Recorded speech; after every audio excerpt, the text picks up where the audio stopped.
राजी अलैहि रहमा ये बहुत बड़ी हस्ती है। आपके हवाले से दरमियान में बात अभी तो बताता हुआ चलो जहन में आई कि ये मनकूल है कि जब नज़ा का वक्त आया आपका तो शैतान आपके पास आया। जब रूह निकालने का जो वक्त आता है ना, नज़ा का वक्त कहते हैं, उस वक्त शैतान आपके पास आया, आकर कहने लगा ओ राजी तुमने बहुत मुनाजरे कर लिए, बहुत दीन का काम किया, दीन को बहुत फैलाया, तुमसे लोगों को बहुत फायदा हुआ, इस्लाम को बहुत फायदा हो गया, मुनाजरे करते रहे, लोगों को धूल चढ़ाया तुमने, हमेशा फतेयाब होते रहे, कामयाब होते रहे, आ जाओ आज मेरे साथ मुनाजरा करो। तो आपने फरमाया टॉपिक क्या है, किस बात पर मुनाजरा है?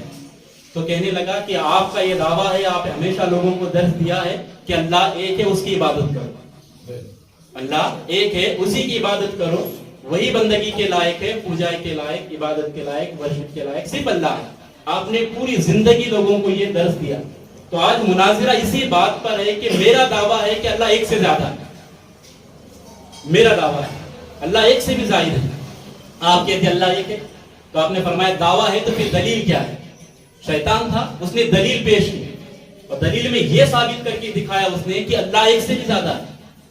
हजरत अल्लामा फखरुद्दीन राज़ी अलैहि रहमान ने उसके दलील को काटा। आपने फरमाया कि देख हमारा ईमान है, ये कुरान ने ये कहा, जिसमें यह है कि अल्लाह एक है, आप साबित करते रहे।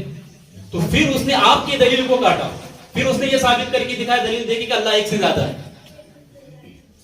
उलमा फरमाते हैं ये मुनाजिरा यहां तक पहुंच गया कि आप ये साबित करते कि अल्लाह एक है और वो दलील देकर ये रद्द कर देता आपकी दलील को, कहता कि अल्लाह एक से ज्यादा है।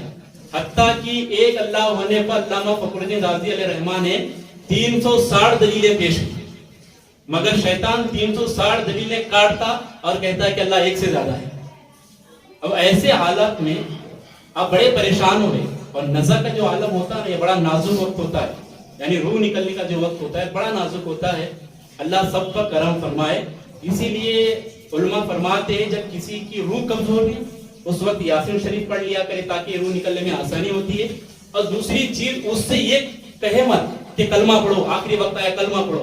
कुछ लोग होते हैं कि कलमा पढ़ने को बोल देते हैं, वो तकलीफ में होता है और उसकी तकलीफ वही समझ सकता है, कोई दूसरा बयान नहीं कर सकता उसको। वो जिस आलम में होता है, जिस तकलीफ में वो होता है, जिस परेशानी जिस मुसीबत में होता है, वो उसी को खबर होती है। उस हालत में आप उसको हुक्म देंगे कि तुम कलमा पढ़ो, तो ऐसा नहीं कहना चाहिए, बल्कि उसके सामने बुलंद आवाज से खुद ही कलमा पढ़ता है ताकि कलमे की बरकत भी उसे नसीब हो जाए। और इंसान की यह फितरत है कि इंसान कान से सुनता है तो न चाहते हुए भी उस चीज को जबान पे लाता है।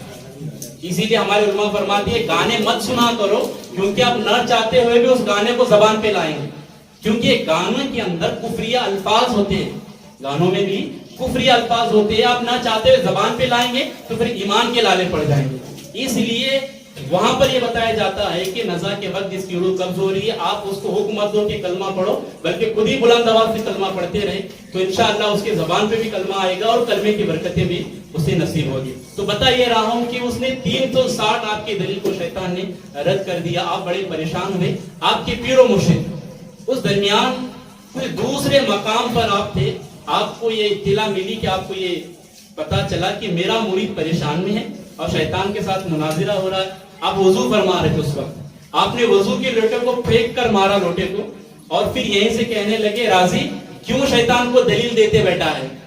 तवज्जो चाहूंगा, जुमला देखिए क्या प्यारा है। फरमाते क्यों शैतान को दलील देने लगा है?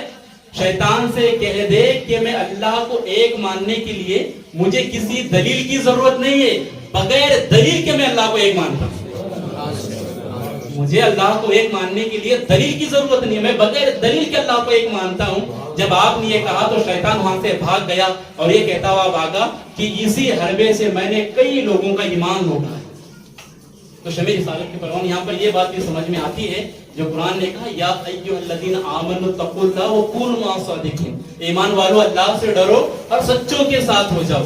जब सच्चों के साथ होते हैं तो ईमान सलामत होता है। जब ऐसे बड़े बड़े को शैतान परेशान करता है तो हम और आपकी कहाँ गिनती है। तो इसीलिए अल्लाह वालों से वाबस्ता होना भी हमारे लिए बहुत जरूरी